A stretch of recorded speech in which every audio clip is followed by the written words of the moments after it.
listening to Skeptoid. I'm Brian Dunning from Skeptoid.com. Ask Me Anything 2023 edition, Part 2. Welcome to the show that separates fact from fiction, science from pseudoscience, real history from fake history, and helps us all make better life decisions by knowing what's real and what's not. Today, we have Part 2 of our year-end Ask Me Anything series, where listeners send in their questions about anything they want to ask, and I answer them right here on the show. Last week was general questions about me and about the show, and today we have specific questions about particular pseudosciences.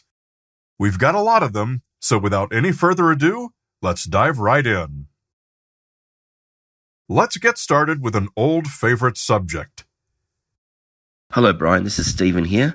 Thank you for another great year of Skeptoid. I was just wondering, as an archaeology student and someone with a keen interest in pseudo-archaeology and pseudo-history, I was wondering if you've noticed other skeptics taking pseudo-archaeology and pseudo-history more seriously. So I want to thank you for devoting more episodes to this area of fringe beliefs. Thank you very much.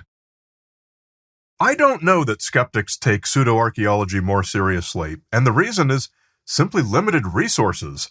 It's true that the rise of the internet and of TV networks like History Channel have promoted pseudo-archaeology more aggressively and to more people. It used to be that you'd have to go out and buy Chariots of the Gods. But this is also the case with nearly every pseudoscience out there. It spreads more easily, and marketers have learned they can make lots of money off of it. For skeptics to make a proportionate response, we'd have to step up our educational efforts on every pseudoscience, including pseudo-archaeology. And that's just not possible without more of us. I did ask a friend, Dr. Kenny Fader, an emeritus professor of archaeology and author of books on pseudo-archaeology. He confirms more students are aware of pseudo-archaeology claims these days because of TikTok et al., and professors are more concerned about it than in the past. But again, this is the case with every pseudoscience. We can recognize that the risk to students is greater, but it's just not possible to step up our efforts because we've already been going 100%. Next, a very important question from Tyler. Please tell me the truth. Is there a large undiscovered primate living in the vast Pacific Northwest? Well, Tyler, the philosopher Bertrand Russell once gave an analogy now called Russell's teapot, where he said there's a teapot in orbit between the Earth and Mars. Where's the burden of proof? Is it on him to prove that it exists, or are the rest of us required to disprove it? It's a preposterous claim, so we should consider it false unless he comes up with the proof. There is no proof that Bigfoot exists, and it's an even more preposterous claim than Russell's teapot. If the teapot were real, it would still be very hard for us to spot it way out there in space. But it would be very easy for us to spot Bigfoot. He's right here.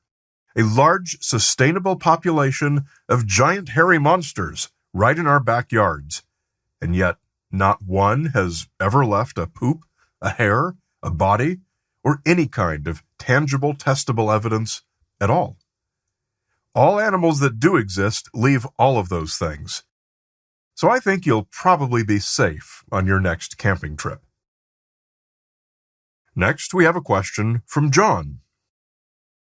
Do nuclear explosions generate distinctive signals such that we could detect them on other planets? If so, what might be the farthest away we might detect them, and ours might be detectable? They would presumably be a sign of technically advanced civilizations, and SETI facilities could be on the lookout for them. It's a good idea, but it almost certainly wouldn't work. The highest energy radiation, basically X-rays and gamma rays, are what you might hope to see. Radiation follows the inverse square law, meaning its intensity is inversely proportional to the square of the distance from the source. It drops off very fast, and over such extreme distances as interstellar, there isn't really any left to be detected. Here's one example, and thanks to UC for the math, which I won't repeat here. A 100 megaton bomb, that's twice as big as the largest ever detonated, has about 5% of its energy released in the form of X-rays and gamma rays. A 1 square meter detector, 1 light year away, would, on average, receive about 1 single photon of energy from that nuclear blast. The nearest exoplanet, Proxima Centauri b, is more than 4 times that far away, and we've still never built a nuclear device anywhere near as powerful as the one in UC's example. Stars give off incalculably more energy than nuclear explosions. Even a star's light reflected from a planet is exponentially greater. So nuclear explosions just aren't the beacon we might hope they could be. Here's a question from Harold. There is much online about radiation hormesis. Basically, this refers to the fact that low levels of radiation may be beneficial as opposed to high levels of radiation which can be deadly. In view of the fact that there are many proponents for the use of nuclear energy generation of electricity, including a popular documentary by Oliver Stone titled Nuclear Now, do you believe that the basis of radiation hormesis is valid or pseudoscience? Radiation hormesis is a very interesting topic, and if you want a deep dive, check out the full Skeptoid episode on it, number 539 from 2016. It's the idea that very small doses of radiation can challenge your body just enough to toughen it up against larger doses, similar to the concept of how vaccines work.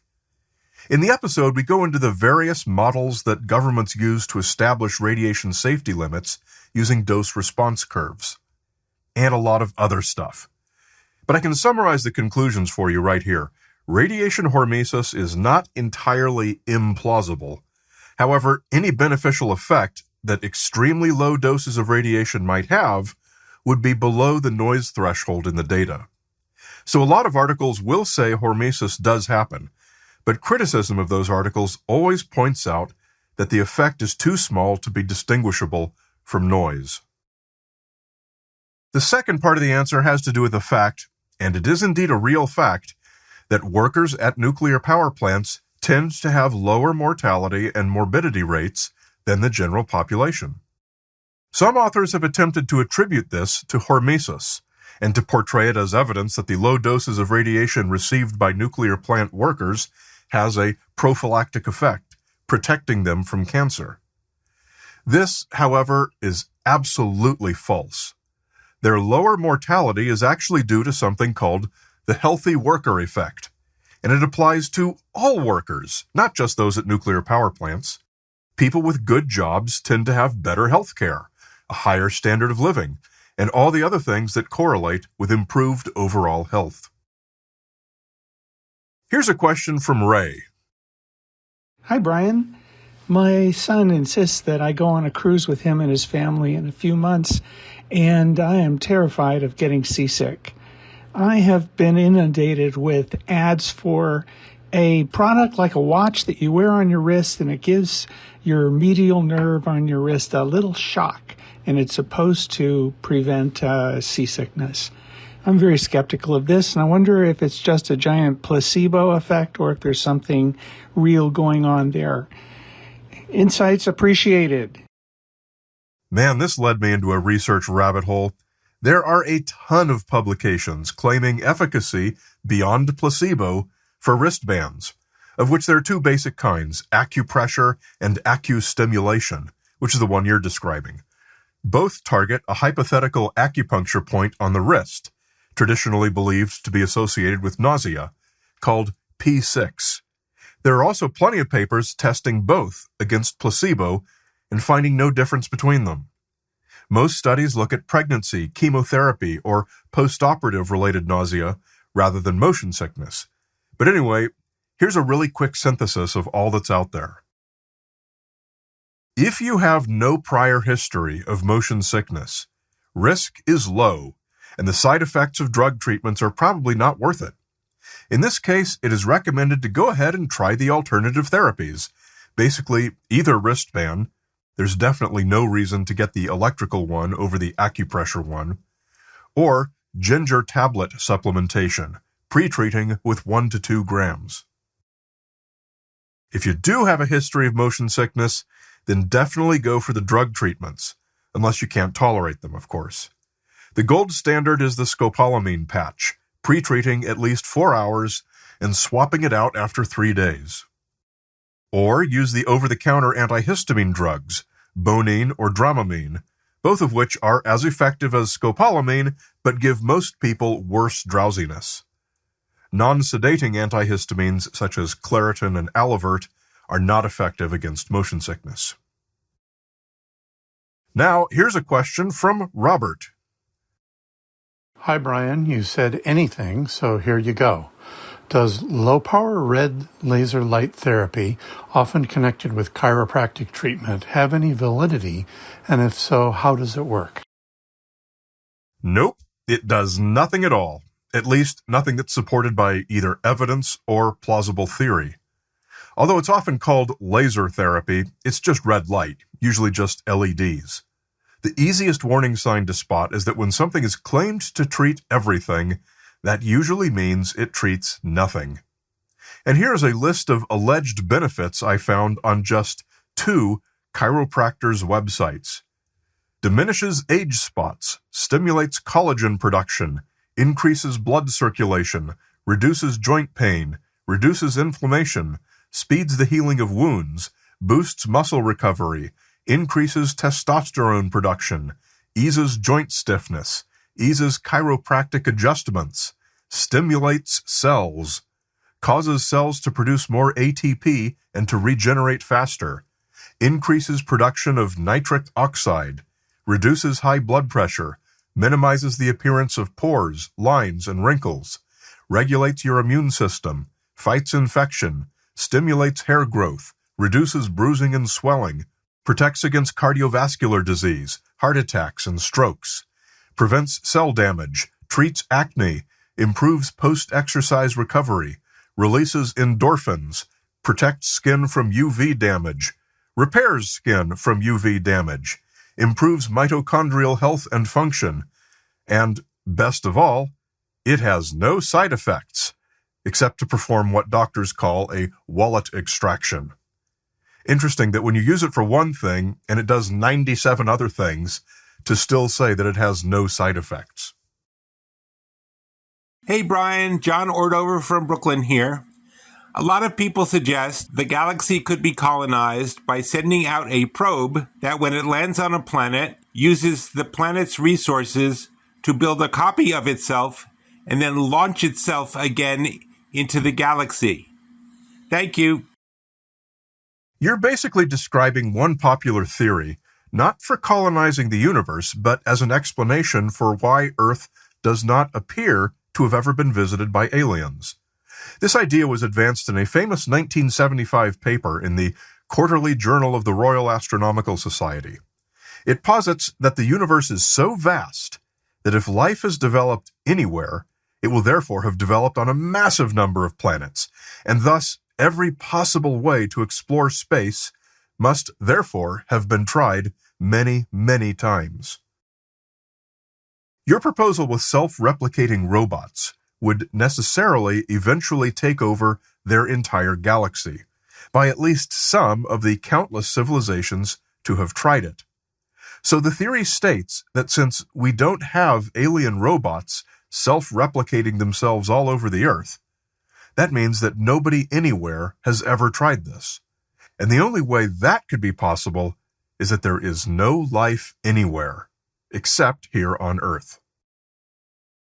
The reason I don't personally find this theory compelling is that it assumes the problems of interstellar flight, even for robots, are solvable.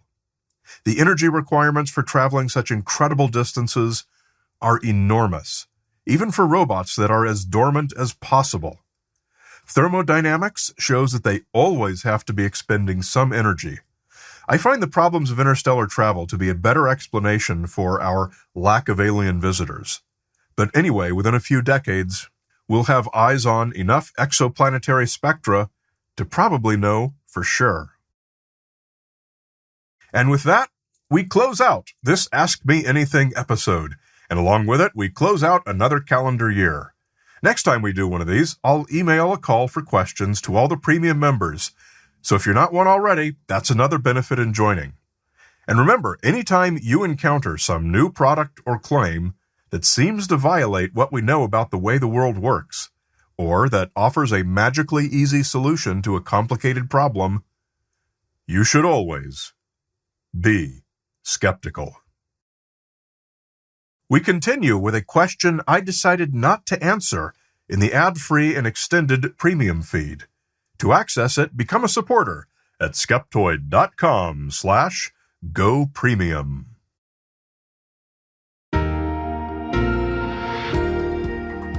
A great big Skeptoid shout-out to Skeptoid's premium members, including Andres Ortiz, Nathan Branch, Aaron the Freak, and Stephen Bavaro.